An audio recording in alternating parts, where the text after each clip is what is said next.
but I want to introduce a couple of friends of mine, some fellow grizzled veterans of the e-commerce scene. They're going to talk about the honest truth, unmasking the software selection charade, which is a good title. So let's give it up for, from Future Commerce, Phillip Jackson and Brian Lange. Oh, sorry. Oh my gosh, I almost knocked you over. I'm so sorry. Hey, how is everybody? Goodness gracious. We're so pumped to come talk to you about the most exciting thing in our ecosystem, RFPs. That was my reaction too when Shopware said, do you want to talk about RFPs? I said, absolutely. We got everybody's attention here. Brian, do you know what RFP stands for? Actually, by show of hands, who knows what RFP stands for? Really freaking painful. I think it's funny. Thank you. One guy. Brian, we are, so the last thing that anybody wants to hear is us spit off a million stats about what happened in this survey and the study that we just performed, but I think it is one of the more important parts of how this ecosystem work gets done and how we progress forward in an ecosystem, but the way we're doing it is holding us back. Absolutely, and just a quick background on Future Commerce. We're a media company focused on what's next in commerce. We do that by exploring the intersection of culture and commerce. And that includes the culture that happens right here in this room. Commerce is a person-to-person activity. And so if we can better understand how people are changing, we can understand how commerce is changing. And so when we started to talk about how software purchasing happens, that was a really natural topic for us to get into because actually it's a really horrible process. And terrible. What we found, awful. Just like an extreme dissonance between what people thought they were purchasing and what they ended up getting. And 82% of our respondents found that there was a discrepancy, a major discrepancy between what they thought they were buying and what they ended up getting. Nobody in here has ever experienced that in this room, of course. But what we do want to just bring to light here is when we originally talked to Jason and team, Hendrik, and partners over at PIMCore, and the people who actually came around us to support us in this idea, I had proposed a title. Do you remember what the title of the report was, Brian, that I proposed? Lies, damn lies, and RFPs. RFPs. Because what we perceived was, and we actually wound up with a much more SEO-friendly title called The Honest Truth. The honest truth is that I think a lot of people answer RFPs honestly. But the way they get to the honesty is through a convoluted route that almost nobody would ever use to implement software. And that is because what we found in our study was that 81% of people surveyed were looking for speed to market, but 86% were trying to emphasize customization. And those two things are sometimes fundamentally at odds with each other. And we're all on tight timelines, we're all on constrained budgets, and we all perceive that people have hidden agendas and hidden partnerships and spiffs and all kinds of things in this ecosystem that make the world go round, but taint the recommendation of platform vendors and agencies that are involved in the process.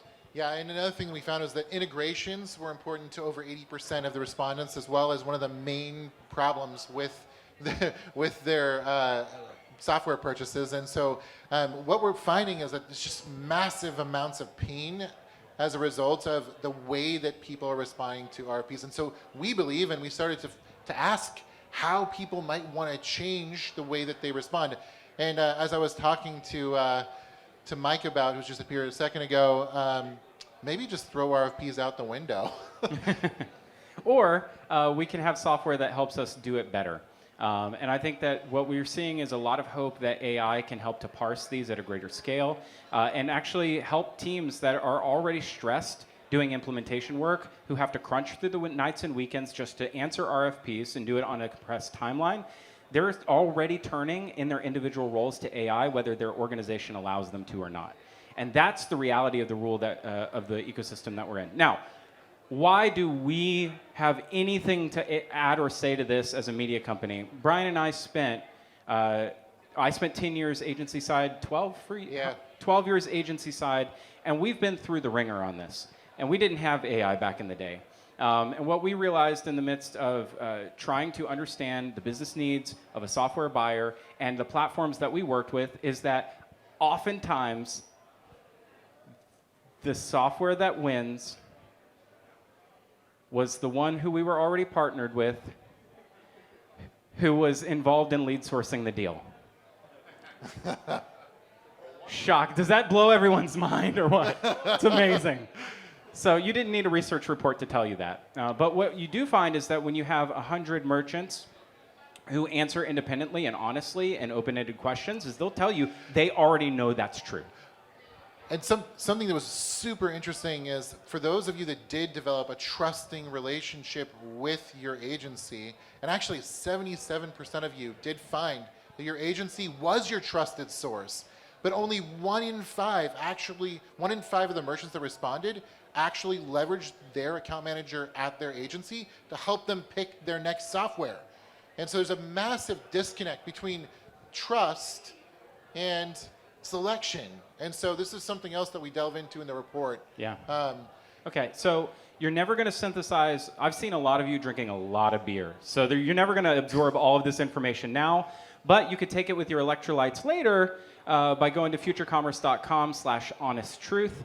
And we would love for you to engage with the content on a deeper level there. Let me tell you how you can use this to help yourself, okay, no matter where you sit in the process. Number one, understanding that this game of charades that we play through RFPs is in fact like the hardest way to communicate. I actually really like that. Actually, that's what we called it. Was charades. Charades. It's like I know in my mind what I want, and I'm gesturing to you broadly, trying to tell you what it is that I need, and it's up to you to guess. And rather than having an audience that's trying to interpret our little mating dance that we do in software buying and selling, we need greater visibility, transparency, and tools. And I hope that what we found illuminates that a little bit and lets you in on the secret that there is no secret. Merchants know exactly what they're walking into, and often so do software vendors. And I think it's time for us to have an honest conversation around what that honest truth is. Check out the report. Yeah, we're standing between you and a lot of food and drink. It's going to be an amazing time. I really hope that you get something out of this report. Futurecommerce.com/honesttruth. Thank you. Thank you.